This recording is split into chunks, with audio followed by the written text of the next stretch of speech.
She was the quiet girl in the cafeteria, mocked ignored, called lunch girl by kids who never bothered to know her name. One day they signed her up to sing in front of the whole school as a joke. What they didn't expect was a voice that would stop time, a voice that would shatter every cruel whisper, a voice that would change her life and theirs forever. This isn't just a story about talent, it's about what happens when someone finally listens. So, stay with us, because what you're about to witness is what silence sounds like when it decides to speak. Lena Hartley had mastered the art of silence. She didn't speak unless she had to, didn't look up unless someone called her name, and never asked for more than what she needed because she knew better. At 13, while most kids her age were worried about friend groups' lockers and TikTok dances, Lena was worried about whether the laundry at the trailer park would accept the handful of crumpled quarters she had collected over the week. Her small hands, calloused from carrying trays in the school cafeteria, were familiar with heat hunger and humility. Most students at Riverside Middle School barely knew her name. Some called her Lunch Girl with a sneer, while others didn't call her anything at all. To them, she was just part of the furniture in the lunchroom, silent, shadowed, invisible. But behind those tired brown eyes was a quiet storm, a fire that refused to die. Lena lived with her father, Miguel Hartley, in a rusted-out mobile home on the edge of Jefferson County. Once a skilled welder known for his steady hands and calm demeanor, Miguel was now a man crushed by chronic back injuries and unpaid medical bills. Their home smelled faintly of old metal and laundry detergent, the scent of resilience. Miguel tried to stay positive for his daughter, but every grimace he made while bending down was a reminder that time and poverty were tightening their grip. Each morning, Lena would heat up canned soup or stale bread, place it in a thermos, and pack it next to her father's pill bottles. Then she'd ride her bike 2 miles to school, with the frayed straps of her backpack biting into her shoulders and her mother's old scarf wrapped around her neck like armor. She didn't complain. She didn't cry. Not anymore. Life had taught her that neither emotion changed anything. Lena's only sanctuary was music. Soft private melodies hummed, while scrubbing pots whispered lyrics in the back of the cafeteria, full songs sung only in the solitude of their home when her father was asleep. Her mother, who had passed away from ovarian cancer 5 years earlier, used to sing to her every night, jazz soul folk songs that held pain, but also power. Lena remembered every note. That was her inheritance. At school, she kept to herself. Teachers noticed she was polite, quiet, unusually focused, but few dug deeper. There were no birthday parties for Lena, no selfies in the hallways, no matching charm bracelets. And yet, she never missed a homework assignment. She never rolled her eyes. When others mocked her thrift store shoes or the stains on her sleeves, she looked straight ahead, holding herself like someone who knew that storms pass, but dignity remains. Riverside Middle School wasn't cruel in the traditional sense. It was casually brutal, like many American public schools in towns, too poor for reform and too proud for pity. The cafeteria was divided along invisible lines. Athletes in one corner, band kids in another, rich kids dead center. Lena in her apron floated in between them, clearing trays and emptying trash cans while pretending not to hear their laughter. But what hurt more than their jokes was the apathy. The way adults let it slide. The way no one ever said, "That's enough." Especially Chloe Vaughn, the queen bee of 8th grade, smart, beautiful, and venomous. Chloe wore her wealth like perfume, subtle but always present. She had a way of asking questions that sounded polite but bled sarcasm. "Lena, do they let you keep leftover food from the trash? Or is your dad still unemployed? Or has he leveled up to Walmart?" The worst part wasn't what Chloe said. It was the fact that she always said it with a smile, and the teachers never caught it. Lena didn't retaliate. She'd simply nod, walk away, and count down the hours until she could go home and wash the day off her skin with cold water and music. Miguel, unaware of the extent of Lena's suffering, encouraged her to be kind, even when it hurts. It was a lesson he believed in deeply, even as he coughed through sleepless nights and massaged the pain out of his spine with trembling fingers. "Pain doesn't give us the right to cause pain," he would say. Lena would nod, even though she sometimes wondered if turning the other cheek just meant getting slapped again. One Thursday afternoon, as Lena was wiping down tables, she overheard 2 girls from Chloe's clique giggling by the trash bin. "I can't believe she actually sings to herself," one whispered, like out loud. "She thinks she's Beyoncé or something." The other scoffed. "Wait till talent day, you'll see." That night, Lena sat at the foot of her father's recliner and softly asked Dad, "If someone made fun of you in front of the whole town, what would you do?" Miguel raised an eyebrow, then chuckled. "Well, depends. Did they say I looked like George Clooney?" She smirked. "No, more like, if they wanted to embarrass you for fun." Miguel's smile faded. Then I'd ask myself, do I believe them? Lena nodded quietly, digesting his answer. The next morning, the announcement came. Reminder, talent showcase. Is this Friday. Check the list outside the gym to confirm your performance slot. Lena wasn't surprised to see her name printed in bold under solo vocals. She hadn't signed up, she hadn't auditioned, but she knew exactly who had put her name there. Her heart pounded, her palms went cold, and as she stared at the paper tacked to the wall, a slow wave of humiliation crept over her. She imagined the laughter, the snickering, Chloe's smug face in the front row. It wasn't just a prank, it was a trap. She walked away from the wall without a word, but something shifted in her. That night she didn't hum softly. She sang, loud, raw. Standing barefoot on the linoleum floor of their tiny kitchen, Lena belted out a song her mother used to sing when things got bad, At Last by Etta James. Her voice cracked at first, then soared. Miguel, half asleep, woke with tears in his eyes. He didn't speak. He didn't move. He just watched his daughter become something larger than their world, and in that moment he saw her not as a little girl, struggling to carry weight far beyond her years, but as a young woman who, despite everything, still dared to sing. He knew then, whatever happened, Friday it wouldn't be the end of her. It would be the beginning. The following morning, the trailer creaked as sunlight slithered through the broken blinds and warmed the cracked linoleum floors beneath Lena's bare feet. Miguel Hartley sat at the edge of his worn recliner, rubbing his lower back as the soft hum of a distant lawnmower reminded him of everything he could no longer do. Once he had built steel bridges, welded the bones of skyscrapers with hands steady as stone. Now, lifting a frying pan felt like moving a mountain. But today he tried. For Lena.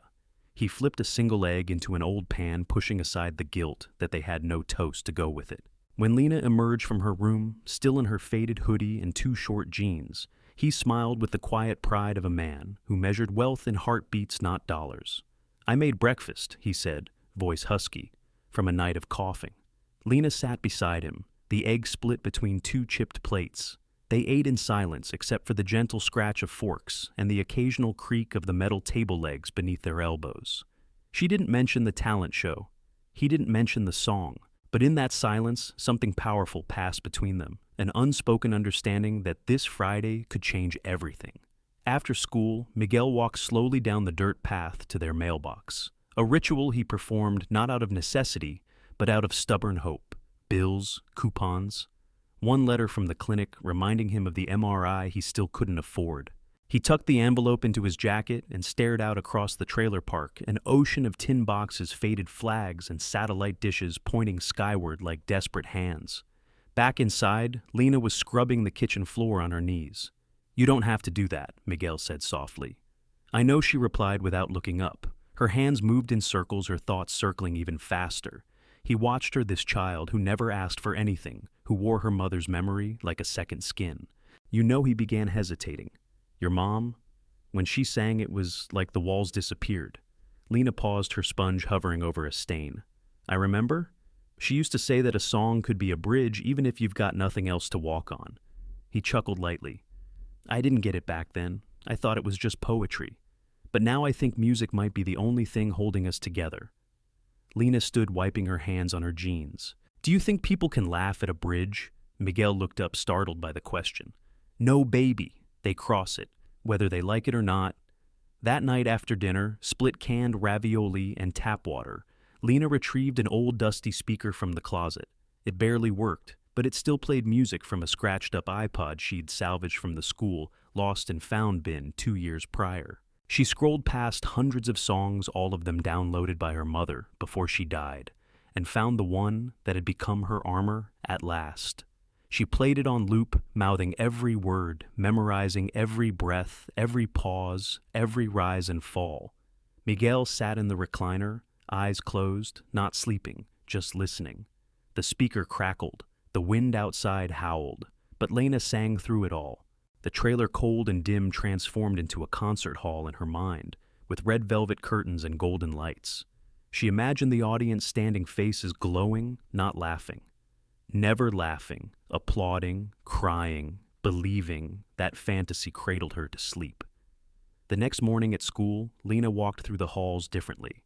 Still quiet, still unnoticed, but her eyes carried something new resolve. Chloe, standing near the lockers with her entourage, spotted Lena and offered a wicked smile. "Ready for your big solo, lunch girl," she said loud enough for others to hear.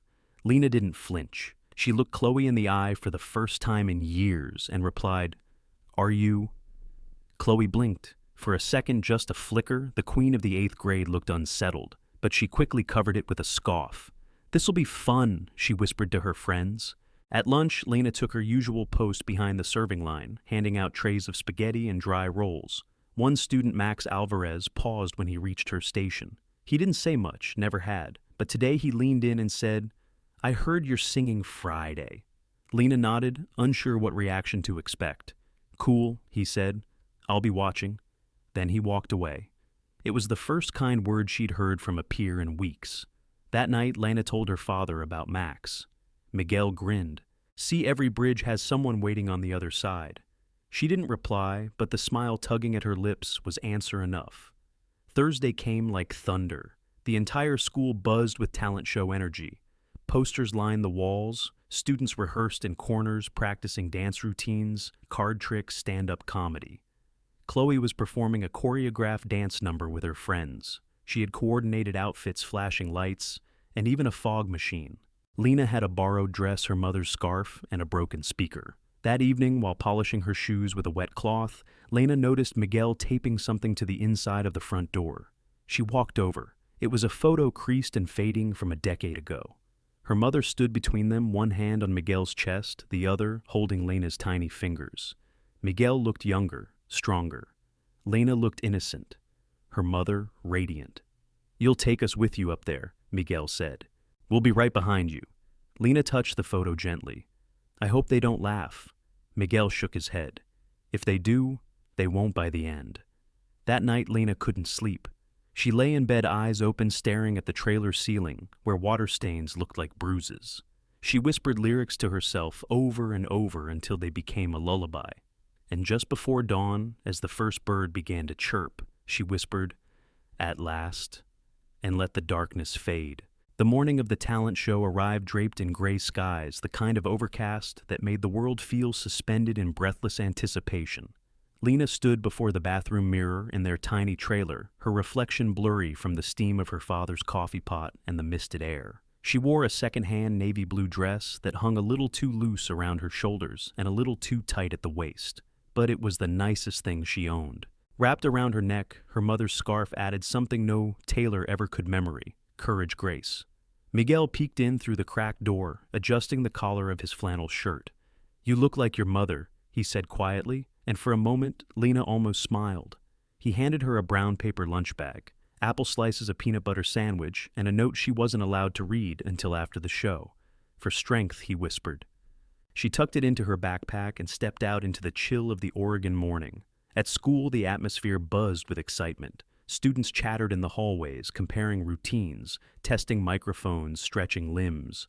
The gym had been transformed overnight with folding chairs, colorful spotlights, and a small elevated stage at the front, framed by handmade paper stars and a banner that read, "Riverside's Got Talent." Lena kept her head down as she walked past the crowd, trying not to hear the murmurs, but they came anyway. "She's really gonna sing. Is it a joke? She's gonna faint on stage, I swear."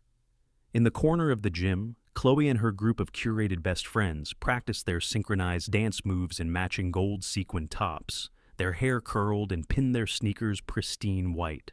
Chloe caught sight of Lena and leaned toward her friend Madison. "Look at her dressed like she's going to church in 2005. She smirked. They all laughed. Lena pretended not to hear. Her name was already listed third on the performance list. No escape, no delay. No more pretending this wasn't happening. Ms. Lockwood, the drama teacher turned unofficial talent show coordinator, called for the performers to line up backstage. Lena's palms were damp, her throat dry. She stood behind a boy doing a card trick and in front of a girl who would play violin. Her heart pounded so loud, it drowned out every other sound. The gymnasium slowly filled with students, teachers, and even a few parents. Miguel slipped in through the side entrance, wincing slightly with each step, and took a seat in the back row. He held his breath, hands folded tightly in his lap. He had seen steel beams twist and fall, heard grown men scream in pain on construction sites, but nothing made his chest ache more than watching his daughter stand alone on that stage. The first performer went up, a kid named Trevor, juggling baseballs. Polite applause followed. Then came Jasmine with a flute solo, slightly off-key but heartfelt. Then it was Lena's turn. Next up, the announcer read from a clipboard, "We have Lena Hartley performing a vocal solo." A murmur rippled through the audience. Some giggled. Others leaned forward, curious. As Lena walked toward the microphone, the gym lights dimmed slightly, a soft blue spotlight warming her face. She could feel hundreds of eyes crawling across her skin, searching for a crack, a flaw, a reason to laugh. Chloe smirked from the front row, phone in hand, already recording. Lena took a breath, then another. Her knees trembled beneath the hem of her dress. The mic screeched with feedback, making a few kids wince. Someone coughed, someone whispered, and then silence. She closed her eyes. In her mind, she was no longer in a gymnasium, no longer a girl with dishwater hair and scuffed shoes, no longer lunch girl. She was with her mother, in the tiny living room of their trailer, a soft jazz record playing, a bowl of steaming pho on the counter, and her mother humming at last as she folded laundry, eyes glowing with a quiet sadness and strength that Lena never forgot. She opened her mouth. The first note escaped like a secret set free. It wavered, but then strengthened, expanding through the gym like light spilling through a stained glass window. The gym fell completely still. Not a breath, not a whisper. Her voice, rich, soulful, and aching, floated through the air, painting invisible pictures of heartbreak, hope, and healing. At last, my love has come along. The words wrapped themselves around the room, around the ears of her classmates, around the hearts of every adult present. Chloe's phone trembled slightly in her hand. She had meant to laugh. She had meant to catch a train wreck. But what she was witnessing was not weakness, it was power.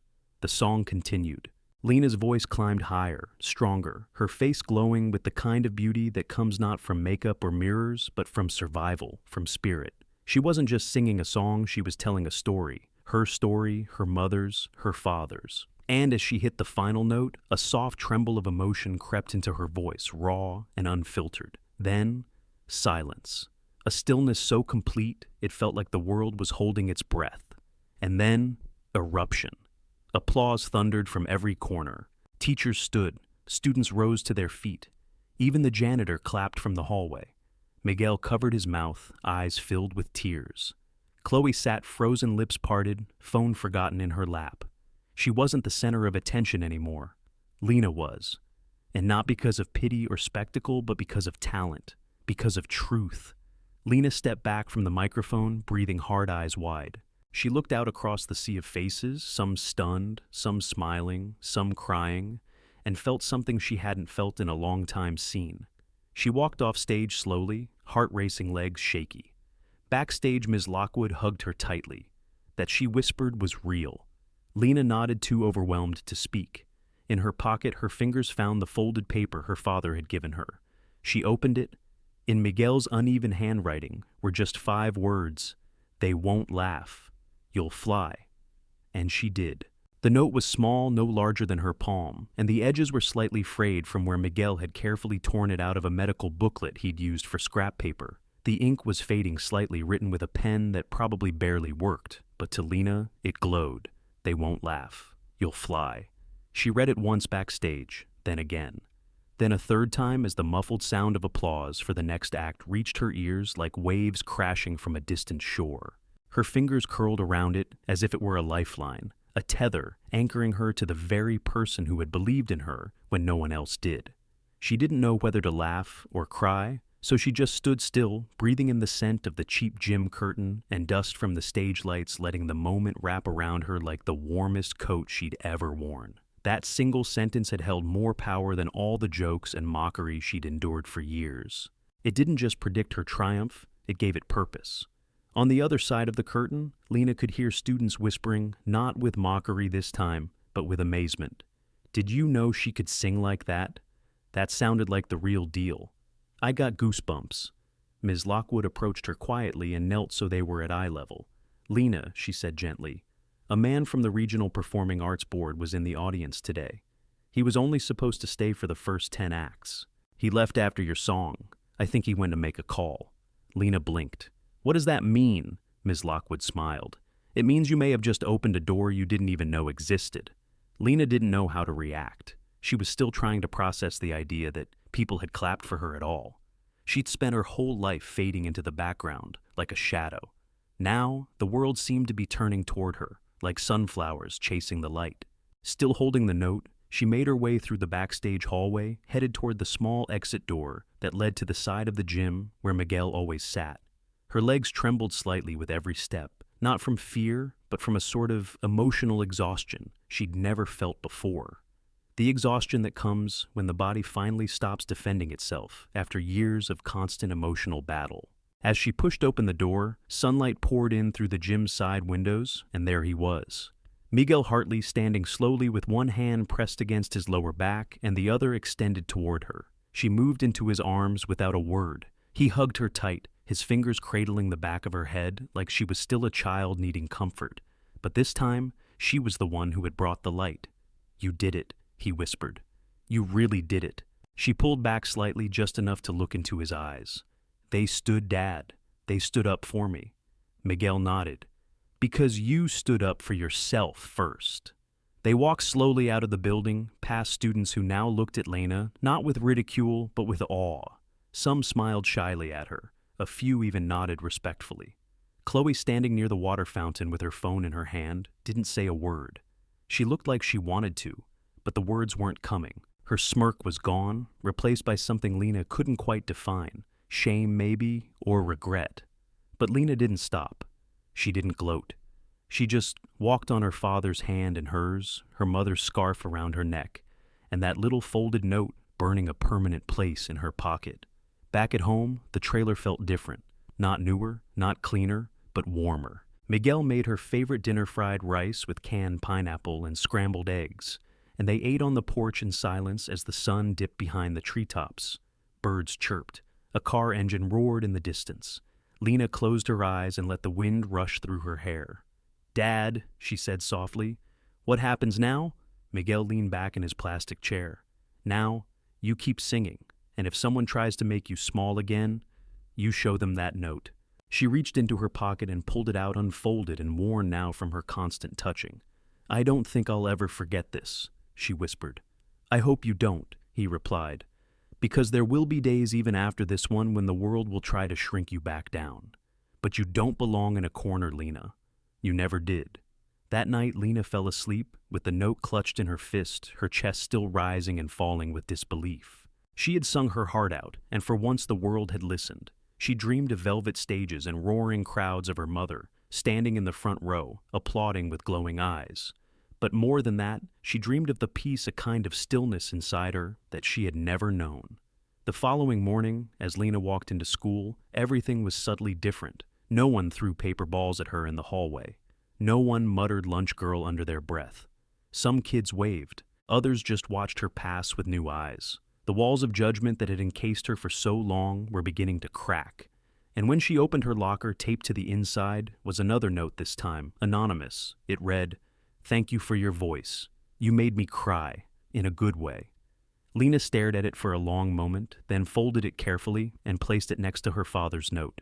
2 pieces of paper, 2 voices, one past, one future. And Lena Hartley, somewhere in between, ready to rise. By the time second period rolled around, Lena had lost count of how many students glanced at her with curiosity rather than contempt. It was subtle, just a few lingering looks, a softened expression here and there, the way someone held the door open longer than usual. But to Lena, who had grown up being overlooked, every small shift felt like an earthquake. She sat in the back of Miss Adler's English class, the same seat she'd always taken beside the radiator that clicked every time it got hot. For months, no one had spoken to her in this class unless they were asking her to move. But today, when she pulled out her notebook, a folded piece of paper dropped from its pages. It wasn't her father's note. This one was new, lined with blue ink and shaky handwriting. It read, "You inspired me. You sang the truth."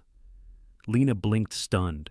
She glanced around, but no one met her eye. Still, for the first time in years, she felt seen, not in a way that made her want to disappear, but in a way that gave her permission to exist. When the bell rang, she exited the classroom and found herself standing outside the music room, which had always felt like sacred ground she wasn't allowed to enter. She'd passed it dozens of times, always hearing others sing, others play, others belong. But now Ms. Lockwood, who doubled as the school's choir director, was standing just inside the door, as if she'd been waiting. "Lena," she called softly, "come in." The room smelled of sheet music and dust and possibility. Miss Lockwood gestured to the upright piano in the corner. "Would you sing something for me again? Just a verse.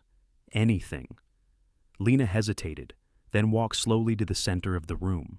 She stood still, hands folded, eyes on the scuffed linoleum floor, and began to sing. This time, it wasn't at last. It was a lullaby her mother used to hum in Spanish, gentle haunting filled with longing. The room, though empty, felt full. When she finished, Ms. Lockwood exhaled like someone who had been holding her breath for years. "You have something rare, Lena," she said, her voice trembling, "something raw and honest. I'd like to recommend you for the Youth State Vocal Showcase in Portland. It's selective, only 10 students across the state, but I think you have a shot." Lena's heart fluttered. "But I've never trained. I don't know how to read music. I've never even—" Ms. Lockwood raised a hand. "Talent isn't always taught. Sometimes it's inherited. And yours? It comes from somewhere real." That afternoon, while Lena scrubbed lunch trays in the cafeteria, she replayed Ms. Lockwood's words in her head over and over, letting them wash away years of doubt. Chloe and her group sat at their usual table, but the energy had shifted. The girls whispered to one another, occasionally glancing at Lena, but their expressions weren't smug anymore. They were uncertain, disarmed. Chloe pushed her untouched food around her tray, her mind clearly somewhere else. When Lena walked by to collect trash bins, Chloe did something unexpected. She looked up. Just a second, their eyes met. No words were exchanged, but Lena saw it, a flicker of apology buried deep beneath layers of pride. That evening at home, Lena told her father about the showcase. Miguel's eyes welled with tears. "Portland," he whispered, as if saying the city's name out loud made it more real. "We've never been outside the county." "I don't know if I'll be chosen," Lena said quickly, unsure if she was trying to protect his hopes or her own. "Even the audition is a stretch." But Miguel shook his head. "You sang through concrete walls, baby. Don't tell me you can't break through this, too." The next day, Lena stayed late after school to record her audition tape with Ms. Lockwood. She wore the same blue dress and scarf, not because she had no other options, but because they felt like armor now. When she sang, it wasn't polished, it wasn't perfect, but it was undeniable. Ms. Lockwood uploaded the recording and submitted Lena's application with trembling hands. Now she said, exhaling, "We wait." Days passed. The video from the talent show continued to spread online. Some students reposted it with captions like, "Our school's next star," or "She's not lunch girl anymore." Strangers from other schools left comments filled with support. Teachers stopped Lena in the hallways to compliment her performance. The janitor, Mr. Howe, gave her a fist bump and said, "You gave me chills, kid." But the most meaningful thing came one afternoon when Lena opened her locker and found a post-it note. No name, just 5 words. "You helped me feel brave." She carried that one home too, folded it into her pocket right beside the others. At home, Miguel had cleared a space on the wall above the dining table where he pinned the original note, the anonymous letter from her locker, and every kind message she received. He called it Lena's Wall of Light. One night, Lena asked him, "Do you really think this is going somewhere?" Miguel turned from the wall, eyes steady. "I think it already has." The next morning, a letter arrived. Official. Embossed from the Oregon Youth Vocal Committee. Lena stared at it for nearly a full minute before daring to open it. Inside, printed in black and white, were words that made her hands shake. "Congratulations. You have been selected as one of the 10 finalists for the Youth State Vocal Showcase in Portland." She screamed. Miguel dropped his coffee mug. The neighbors probably thought someone had won the lottery. And in a way they had. Not money, not fame, but something far rarer: validation. Lena had spent her whole life being made to feel small, but now her voice was carrying her into rooms she never even knew existed. Rooms where she didn't have to beg to be heard, she was invited. And this time, there were no traps. Just opportunity. Just the ripple effect of one brave song that changed everything.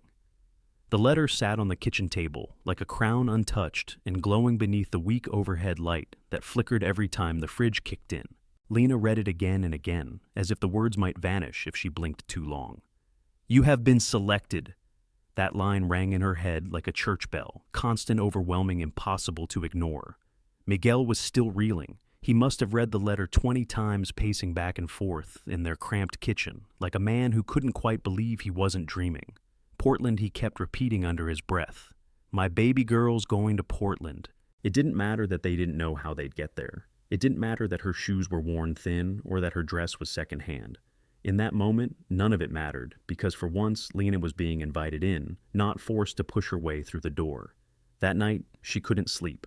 The tiny fan in her room whirred quietly, and she lay on her mattress, eyes wide open, staring at the ceiling, covered in glow-in-the-dark stars from years ago. Her fingers traced the edge of the envelope beside her pillow, like it was a map to a place she'd always dreamed of. She thought about the kids at school, the ones who used to look past her now, looking at her. She thought about Chloe, how she had barely spoken since the performance. Lena had heard through a whisper in the hallway that Chloe had deleted her video clip of the performance because people in the comments had turned on her for the mocking caption she originally posted. Wait till she crashes on stage, it had read. The crash never came. The wave did. At school the next day, Lena carried herself a little differently.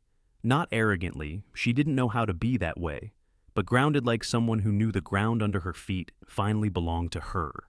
Miss Lockwood met her outside homeroom with a look of triumph in her eyes and a printed itinerary.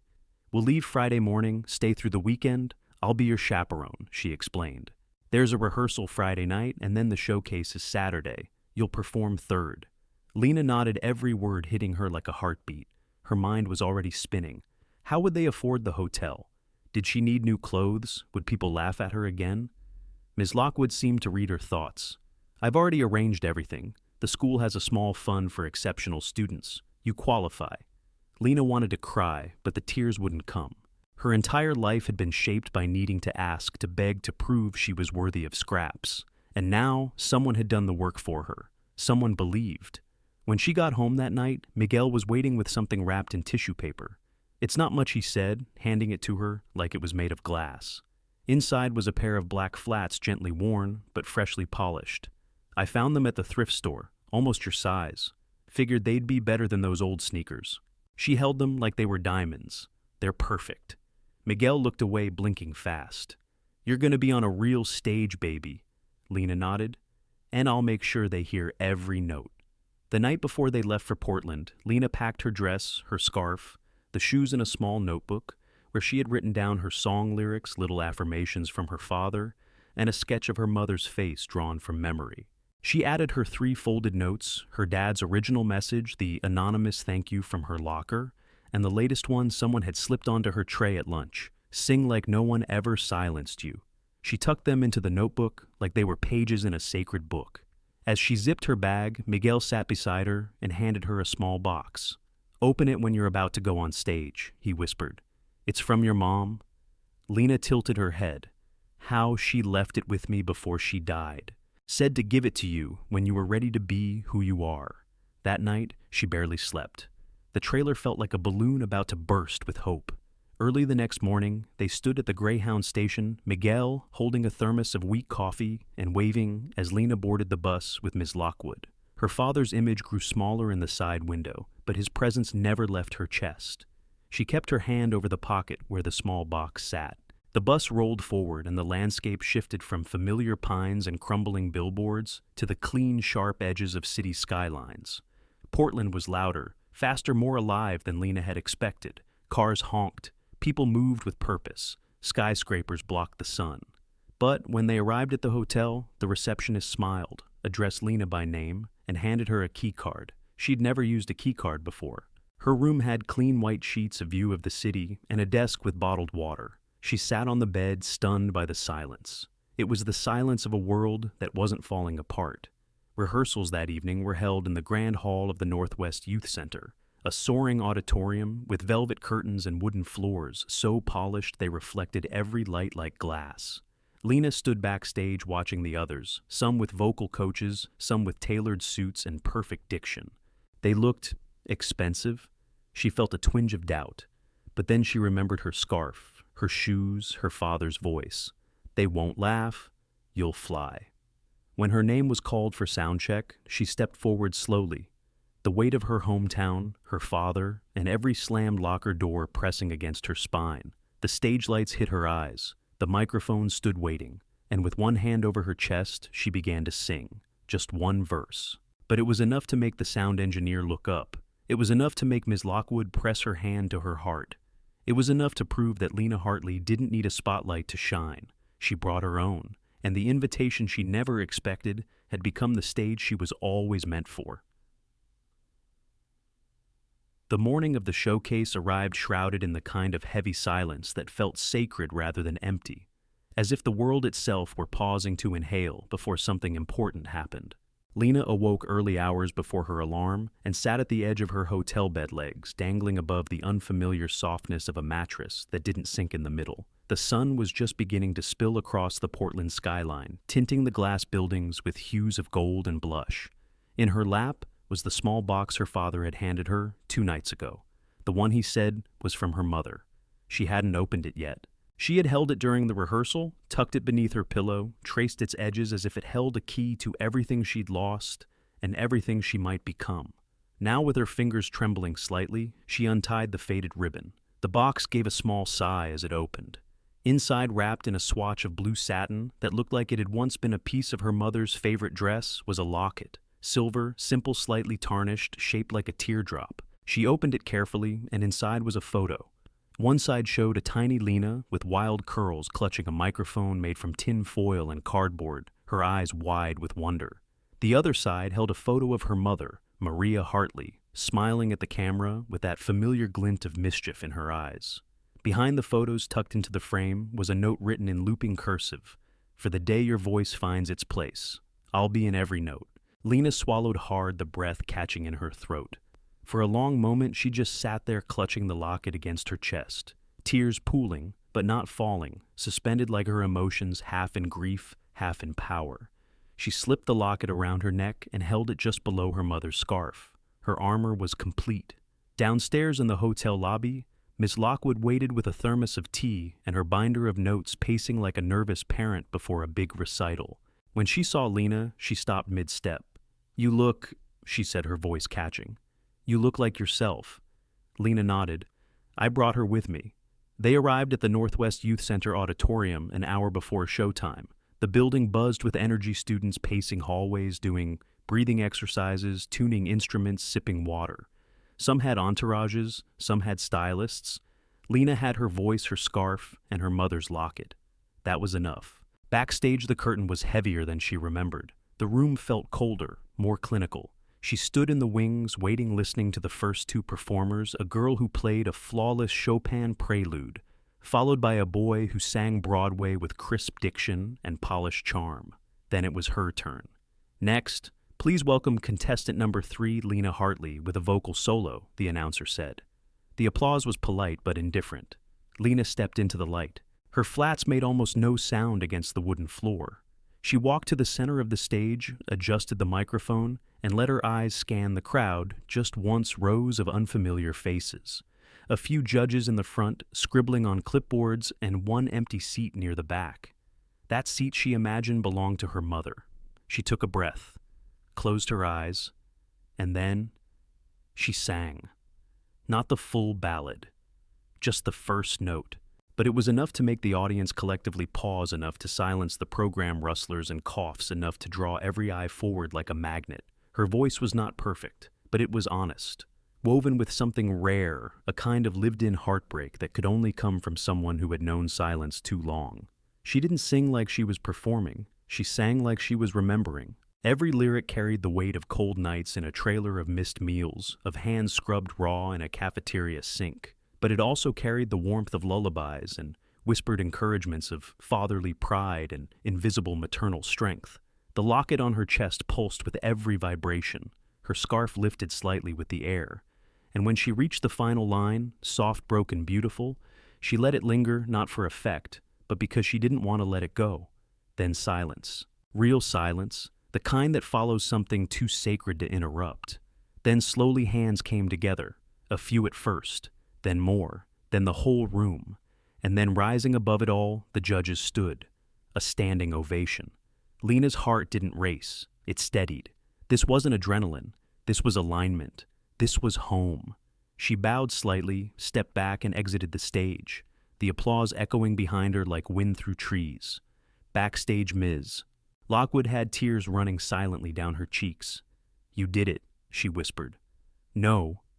Lena replied, her voice steady, calm. "She did it. We both did." She touched the locket, closed her eyes, and exhaled. Somewhere deep inside, she felt a hand in hers guiding her forward. The girl they called Lunch Girl was gone. What remained was Lena Hartley, daughter of Maria, voice of truth and proof that even the smallest voices can shake the walls of the world when given the chance to be heard. When the final act took their bow and the auditorium dimmed once more, Lena stood just behind the heavy curtains, her palms still slightly warm from the microphone, and her chest still echoing with the memory of her final note. She had done it. She had sung not to impress, but to free herself, and in doing so, she had moved a room of strangers to their feet. But now, as the final applause faded and the host returned to the center of the stage to announce the deliberation, period reality crept in with slow, trembling fingers. Her body began to feel the exhaustion she had ignored, the weight of months, years of silence she had broken in just 3 minutes. Ms. Lockwood found her in the hallway behind the stage, a soft smile on her face and a handkerchief in her hand. She offered both without a word, and Lena took them like they were sacred. "You changed the room," the teacher said quietly. "That's not something people forget." Lena nodded, unsure how to respond, her voice still resting from the storm it had just weathered. She looked down at her shoes, the ones her father had polished with old rags and stubborn pride, and smiled. Outside, contestants were ushered into the reception room, while judges convened in a private chamber. There was sparkling cider and plastic flutes, fruit trays, and distant murmurs of praise. Some students mingled, laughing softly, taking selfies. Lena stood near the corner, not out of shyness, but because she was still processing the feeling of having truly been heard. A few of the other performers approached her, not all but a few. One boy, with perfect posture and a crisp navy suit, said simply, "You made me feel something. That doesn't happen often." A girl with auburn curls gave her a small hug and whispered, "My mom passed last year too." Your voice felt like her hands. Lena blinked rapidly but didn't cry. Not yet. She wasn't ready to let it out. Not until she could tell her father. A chime rang overhead, signaling that the results were in. The performers were led back into the auditorium, where family members, guests, and school chaperones now waited in hushed excitement. Miguel sat somewhere in the third row now, thanks to a last-minute shuffle from a kind usher who had noticed him straining his neck from the back. He clutched his jacket with one hand and the strap of his old duffel bag with the other, unable to sit still. He'd seen his daughter from afar. He'd heard the song, watched the crowd rise, but the moment hadn't settled into his bones yet. Part of him still feared he would wake up in their tiny trailer with coffee gone cold and Lena humming quietly to herself while wiping down the counter. The MC returned to the stage, flanked by the panel of judges. She wore a bright blazer and the kind of smile that said she had done this before, but today felt different. "Ladies and gentlemen," she began, her voice clear and confident. "Today we witnessed not just talent, but courage. Every student on this stage poured something vulnerable into the world, and in return, we listened. We heard you." A hush fell again.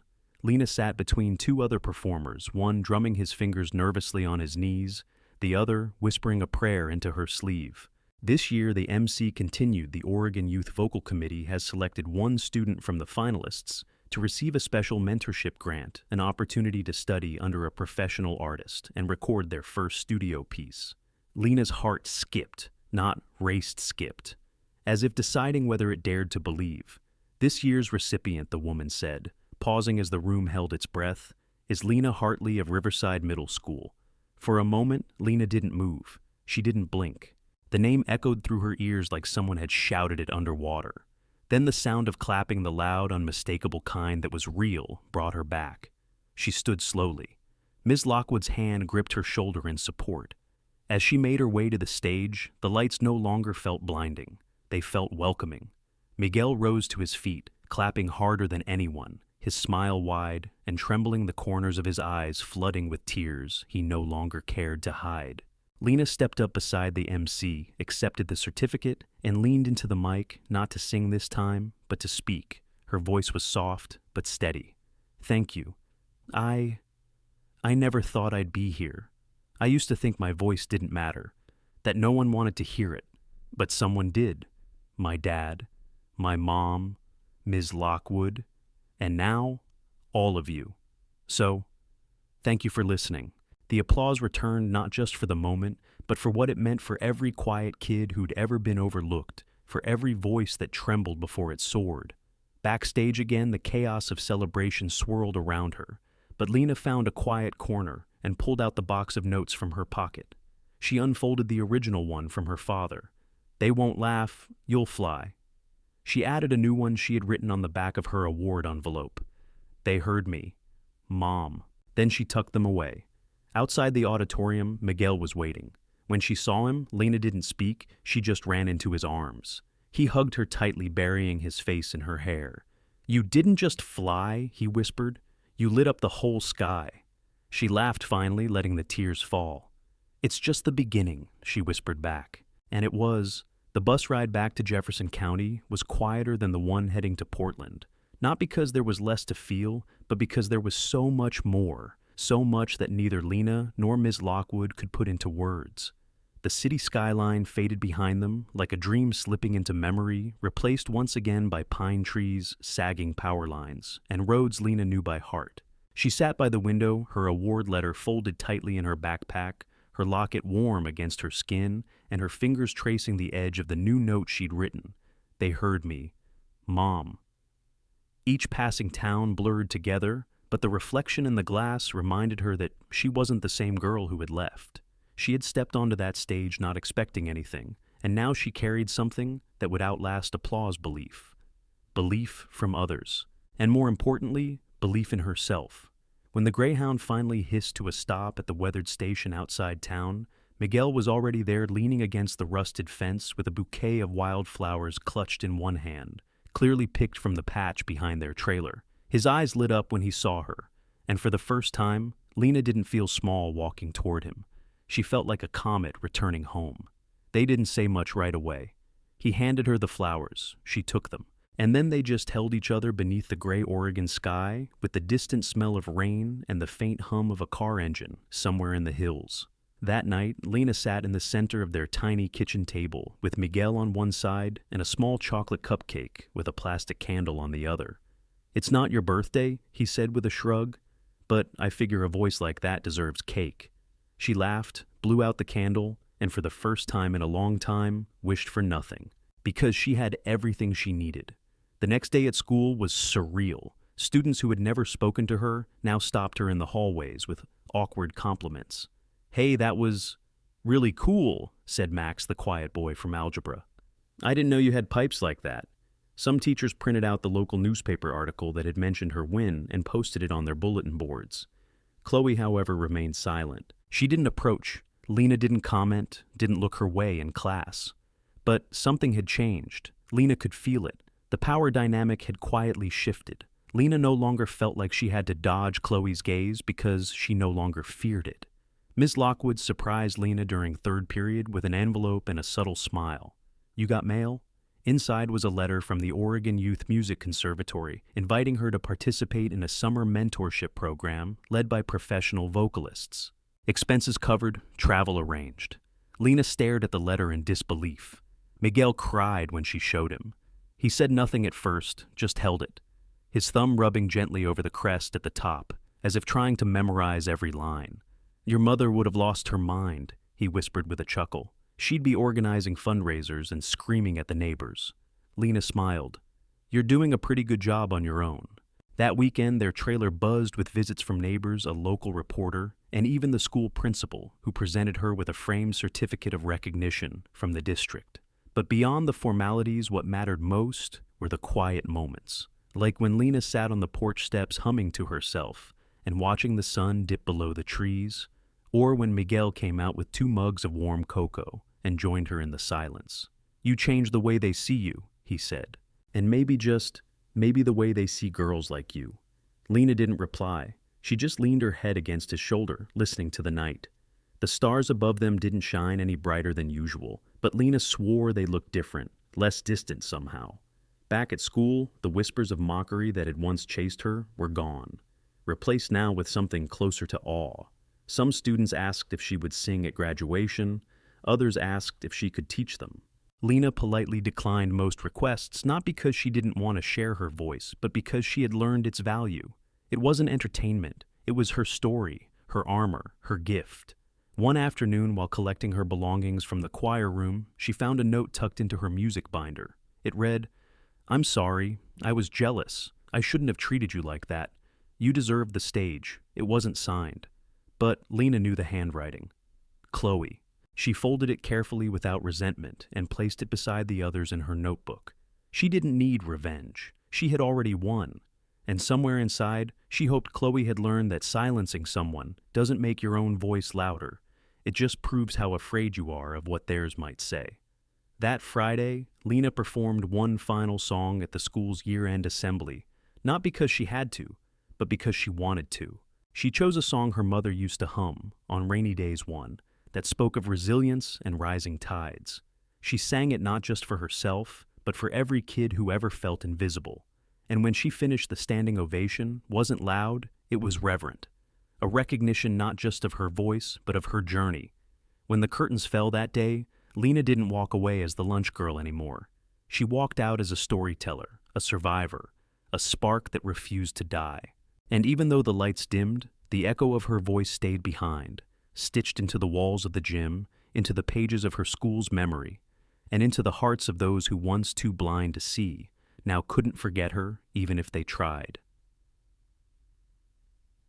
The summer began, not with the roar of fireworks or the splash of water parks, but with the gentle hum of a bus engine taking Lena Hartley out of Jefferson County and into a world that for so long had existed only in the quiet folds of her imagination. The Oregon Youth Music Conservatory rose out of the hills, like a dream built in glass and harmony, its buildings sleek and sprawling, framed by gardens where wind chimes danced with every breeze, and voices echoed in practiced perfect tone. For the first few minutes upon arrival, Lena stood frozen at the gate, her duffel bag slung over one shoulder, her mother's scarf wrapped tightly around her neck, and her locket resting just over her heart. She watched as students from cities she'd only read about embraced traded stories of past auditions, shared inside jokes from previous summers. Most arrived with monogrammed luggage vocal coaches in tow, or phones ringing with congratulations from mentors she had only known through YouTube videos. Lena had none of that, but she had something they didn't. She had fire, and though it flickered quietly inside her, it was steady. It would carry her through. The first day was daunting. The conservatory wasn't school, it was a crucible. Each morning began at 6 with vocal warm-ups that pushed the limits of her breath, followed by hours of music, theory language, drills in Italian and German, and endless repetition under the watchful ears of instructors who spoke with calm precision and exacting standards.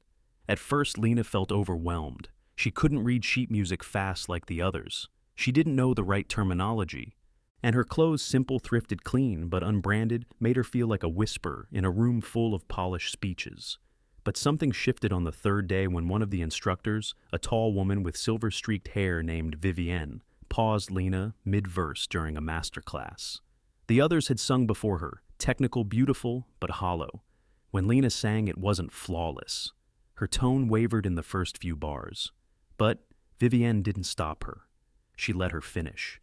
Then she said quietly, "Everyone else sang notes. You told a story. That's the difference between performance and art." The room went silent. From that day on, something changed. The students began to notice her. Some approached her during lunch, asking where she'd learned to sing like that. One girl from Seattle asked, "Do you study jazz? Because you're phrasing it's not classical, but it hits different." Lena smiled shyly. "My mom used to sing around the kitchen. I guess I just picked it up." She didn't say more. She didn't have to. That week she was chosen as the lead soloist for the midsummer recital, an honor normally reserved for returning students.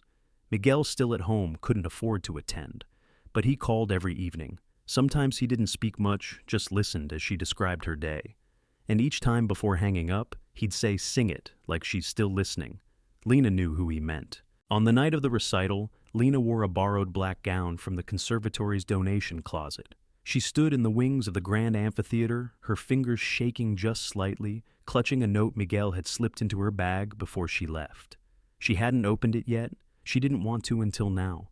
She unfolded it slowly. It read, "The world doesn't need perfect. It needs real. And you, baby girl, are real." The orchestra tuned behind her. The conductor gave the nod. Lena stepped into the light. This time, she didn't imagine a gymnasium. She didn't imagine her schoolmates laughing or whispering. She imagined her mother standing at the back of the room, with her arms folded and eyes glowing, and her father, half smiling, through a teary gaze, holding a camera he didn't know how to use, but determined to try. And then she sang. Her voice rose like a fire being fed, full of breath and ache and hope and power. It climbed the rafters wrapped around the balcony, slid down the spines of strangers who no longer saw a poor girl from nowhere. They saw a force. When she finished, the conductor froze for a second, clearly caught off guard. Then the room erupted, not with polite clapping, but with thunder. People stood. The other performers joined her on stage, eyes wide with admiration. Vivian, the silver-haired instructor, simply nodded from the shadows, her eyes gleaming. Afterward, Lena walked alone through the courtyard, barefoot on the stone tiles, the stars overhead flickering like streetlights in the sky. She held her scarf in one hand, her locket in the other, and let the night wind braid through her hair. She didn't need to say anything. She had already said it all. The summer continued each week, sharpening her gift, each rehearsal pulling something deeper from her soul. But she never forgot who she was. She never let the recognition make her forget the girl who once stood behind the lunch counter dreaming of being heard. One night, just before the final performance of the season, Vivian pulled Lena aside. "Do you want this?" she asked, not unkindly. Lena didn't answer immediately. She looked up at the moon, full and heavy. "I don't know if I want to be famous," she said, "but I want to be felt." Vivian smiled. "Then you'll go farther than any of them." On the last day, Lena was given a folder with letters of recommendation, contact information from vocal agents, and an invitation to apply for a full scholarship to the Pacific Northwest School of the Arts. She stared at the papers, overwhelmed. She had come for a song. She was leaving with a future. When the bus returned to Jefferson County, the sky was gold again, like it had been that first night when she sang at the school showcase. Miguel was waiting this time, with new shoes in a shoebox he bought on layaway. "You're gonna need these," he said, handing them over, "for the next stage." Lena hugged him hard. "What if I mess up?" she asked. Miguel shrugged. "Then you sing about it." That night, Lena pinned a new note to her bedroom wall. It read, "Let them feel you." Below it, in faded ink, were the others. Proof that even a fire born in silence can burn through every wall and leave behind light. By the time fall rolled in and the leaves turned copper and gold around Jefferson County, Lena Hartley was no longer just a student at Riverside Middle School. She had become a name people whispered with pride, a voice people replayed on phones late at night when the world felt too heavy, and a face teachers used as an example when reminding students what courage sounded like. Though her school halls hadn't changed, the flickering hallway lights, the creaky lockers, the cafeteria trays still slightly chipped, Lena walked through them differently now, not because she needed to prove anything, but because she no longer carried the weight of invisibility. She'd left that behind on a stage in Portland, and in its place she wore something new, quiet certainty. Her backpack was still the same faded blue. Her shoes were still the ones her father had polished with aching hands. Her clothes remained modest, but her presence was undeniable. Even Chloe, once the queen of snide remarks and whispered mockery, had softened into a silence that spoke more than apology. It spoke of recognition. One afternoon, as Lena was organizing books in the school library during a volunteer hour, Chloe walked in alone without her usual entourage holding a printed flyer. "There's a regional youth benefit concert next month," she said, her voice hesitant, hands slightly trembling. "They're looking for someone to sing the opening number. I thought maybe you should be the one." Lena looked at her, Really looked, saw the hesitation, the vulnerability, the way her chin lifted like someone daring to be turned away. For a moment, neither said anything. Then Lena reached out, took the flyer, and nodded. "Thanks," she said softly. "I'll think about it." Chloe looked relieved not because Lena had agreed, but because she hadn't rejected her. That evening, Lena sat with Miguel at the tiny kitchen table, the flyer unfolded between them, and the soft hum of their broken fridge filling the silence. "You gonna do it?" he asked, stirring the instant soup he'd made. Maybe she answered. "It's not about proving I can anymore. It's about choosing what matters." Miguel looked at her with quiet pride. "Baby girl," he said, "when you sing it matters. 2 more people than you know." A week later, Lena agreed to perform. Not because it would bring more attention, but because it was a fundraiser for youth music programs in underfunded districts, places like hers. She wrote a new song for the event. Late into the night, she sat cross-legged on the worn floor of her bedroom, scribbling lyrics into a tattered notebook, surrounded by her mother's scarf, her father's notes, and every reminder of where she came from. The song wasn't about struggle. It was about rising, about silence becoming song, about how sometimes the smallest voice carries the loudest truth. When she finally performed it, standing on a makeshift stage at a community park surrounded by folding chairs and paper lanterns, the crowd didn't cheer, they cried. Grown men wiped their eyes. Teenagers held their breath. Teachers she hadn't seen in years stood with hands over their hearts. And when she finished, a little girl no older than 6 ran up and hugged her legs. "I want to sing like you," she whispered. Lena bent down, smiled, and said, "Then promise me something. Sing like it's just you and the stars." That moment stuck with her. More than the stage, more than the spotlight. It became her why. Over the next months, Lena was invited to perform at more events, school boards, non-profit galas, even a radio show in Portland, where she shared her story in quiet, trembling words. She didn't glamorize her past. She told it plainly. "My mom sang in the kitchen. My dad gave up everything to raise me. I used to wash lunch trays." Then someone listened. That truth resonated louder than any polished press release. Meanwhile, Miguel's health began to stabilize. A local foundation helped with his medical bills after learning about Lena's performance at the benefit. Their trailer didn't suddenly become a mansion, but the heater worked more reliably, the fridge stayed full longer, and there were fewer nights where silence meant worry. One night, as Lena tucked away her notebook and prepared for bed, Miguel knocked softly on her door and handed her a letter. "It's from the School of the Arts," he said. Lena opened it slowly. It was an offer of full-ride scholarship, housing included. She could graduate early and begin formal training by the next semester. Her breath caught. "Dad, this means leaving." Miguel's eyes were glassy, but his voice was firm. "Then go. Take your fire where it can light more than just this place." Lena didn't sleep that night. She stared at the ceiling, whispering the words of her mother's lullaby, the locket warm against her chest, and made her decision. She would go. She would leave Jefferson County not to escape, but to expand. But before she left, she planned one final performance. She arranged it at Riverside Middle School's old gymnasium, the very place where this journey began. She invited every student, every teacher, every custodian, and every cafeteria worker. She sang at last one more time, but this time not with fear, with full power, with gratitude. And when she finished, she turned to the crowd and said, "This was never just my voice. It was yours too. Thank you for giving me the chance to be heard." That night, when the lights dimmed and the chairs emptied, Lena Hartley stood at the center of the stage alone and whispered, "Mom, we did it." Then she walked out into the night, carrying not just a voice, but a legacy. It was nearly midnight when Lena Hartley stood barefoot on the rooftop terrace of the dormitory at the Pacific Northwest School of the Arts, wrapped in her mother's scarf, her locket gently brushing against her collarbone as the autumn wind played with the edges of her notebook. Below her, the city pulsed with life car horns in the distance, laughter rising from nearby courtyards, lighted windows flickering like stars in reverse. But up here, it was quiet, honest.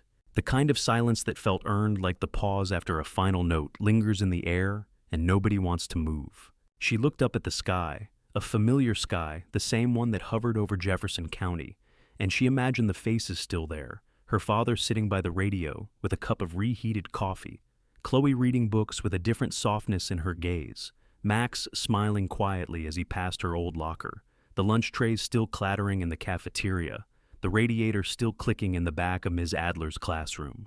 She imagined them not as part of her past, but as the soil from which she had grown. She was not separate from them. She was because of them. That truth became the heartbeat of everything she would do from here forward. The scholarship had unlocked more than training. It had opened hallways filled with mentors who saw her not as a charity case, but as an artist in formation. Her professors pushed her to the edge of exhaustion and into the arms of brilliance. They refined her breath control, challenged her vocal range, taught her the anatomy of emotion, the architecture of resonance. And Lena absorbed it all, like soil after a long drought. But she never forgot what mattered most. During one workshop, her instructor asked each student, "Who do you sing for?" Some answered, "The stage others, my family, or my country, or my legacy." When it came to Lena, she stood slowly, took a breath, and answered, "I sing for the ones still whispering." The room fell silent, and in that silence her purpose rooted deeper. She began to write letters to her old school. Once a month, she'd send a handwritten note to Riverside Middle. To the music teacher, thank you for keeping the piano tuned. To the janitor, thank you for clapping when no one else did. To the girl eating lunch alone, your voice matters even if it shakes. She started a video series online called The Lunchroom Sessions, where she invited kids from underfunded schools to submit their songs, poems, voices. She featured them weekly.